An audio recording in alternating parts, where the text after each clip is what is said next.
It is Magic Monday. Hi, Christine. Hey, happy Magic Monday, Lorna. How's it going? It's going great.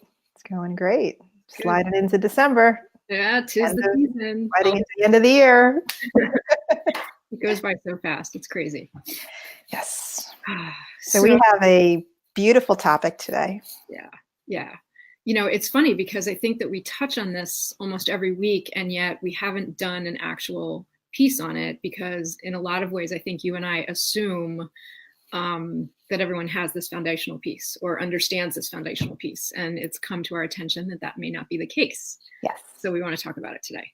Yes, definitely. Great. All right. So we entitled it, What is Your Relationship with the Universe? Yeah. Right?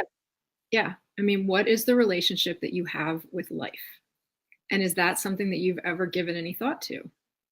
Yes. Because we talk about how our beliefs are going to be, it's going to, our experience is going to be around what we believe. And what we believe, we're going to find evidence for to be true.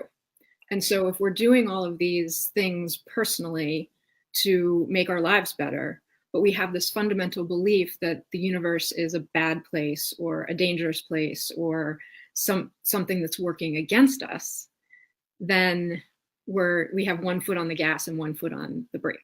It's a really powerful inquiry, and that's really the takeaway today. So even Einstein, one of his famous quotes, he said, the most important question that mankind can really ask themselves is, do we live in a hostile or a friendly universe? And the answer to that question will make all the difference in terms of how, we will use our resources, our technology, our new learnings, and how we interact with the world and everybody in it, right? If we believe it's friendly, we'll use our resources and our science and our knowledge for good and connection and collaboration. But if we believe that we're in a hostile universe, we'll be in constant defending mode, aggression, Yeah. hostility, separation, right? Yes. Which comes back to how we talk about energy, right? Everything is energy. And so, if you think about on a pure, the energy you bring to the dentist is different than the energy you bring to an amusement park. And so if we can recognize that we're always bringing an energy to something, and if the fundamental belief is a negative one, is a hostile universe, then we bring that energy everywhere we go. We feel like we're not safe. We have to watch our back. People are going to take advantage of us. And guess what? Then we attract that, right? We're not trusting the world. We're not trusting ourselves. And that's going to be reflected in our experience. Yeah. It's a foundational piece because it brings a deep awareness into who you are in every situation, right? Who you are with yourself, actually, as you're making, plans or thinking and envisioning what you want, and certainly in relationship, right? So again, what's the energy that you're bringing to it? And it's all about the energy. It's all about the intention and the attention, right, Lorna? Yes, the intention and the attention. Yeah. Exactly. Yeah. And see if you're actually sabotaging yourself by saying things like, things are always working out for me, or, money flows effortlessly to me. These things that you may believe, you may be trying to fundamentally believe in your thought system, but that this other thing is actually also running. Yeah. And make that inquiry of yourself and really look around, and the way that you watch the news, the way that you maybe interact with people when you get together at the water cooler or you run into them at the grocery store. Is there a lot of complaining? Is there, oh, we're going to hell in a handbasket? Is this fundamentally running in you? Right. Judgment and complaining, feeling like a victim, feeling like, you're just an insignificant, speck in this big story of life, right?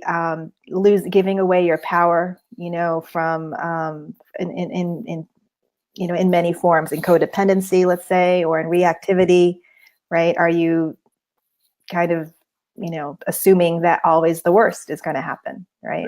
And that the world has it out for you. You always get the short end of the stick, or whatever that may be. So what we'd like to leave you guys with today is an exercise. If you were to sit down and write a letter to life, what would you say?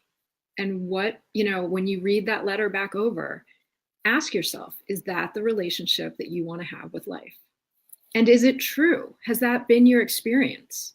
Because very often, if we look back at our life, we can recognize how safe we are and how so many more things have gone right than gone wrong. All the catastrophes that we have spun in our heads, none of them have really come true, as dramatic as they are. And we want to bring up is the universe a big playful puppy? Right? I mean, it's a great picture. You have a puppy who, is so lovable and wonderful, and you just want to hold them all the time, and they have that incredible energy. But they also make a mess, and they chew things, and they, bring dirt into the house. And it's not that it's perfect, but you just love that puppy so much. And what if you could look at the universe that way and at your life that way? That yes, there are challenges, but that fundamentally it's all about love. Yeah. And it's always there holding you and, having your back. So exactly. Right. That's a okay. belief that would serve us, right? Knowing that the universe always has our back.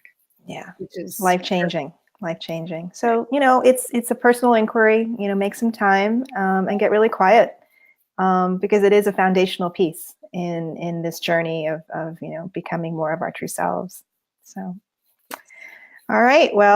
Well, Christine and I are going to pop in on Christmas Eve because we're going to be together. Yes, we are. So we'll see you Christmas Eve. Holidays. Awesome. But everyone enjoy the festivities and the month and the week, and we will see you next week. All right. Take good care. Bye. Bye-bye.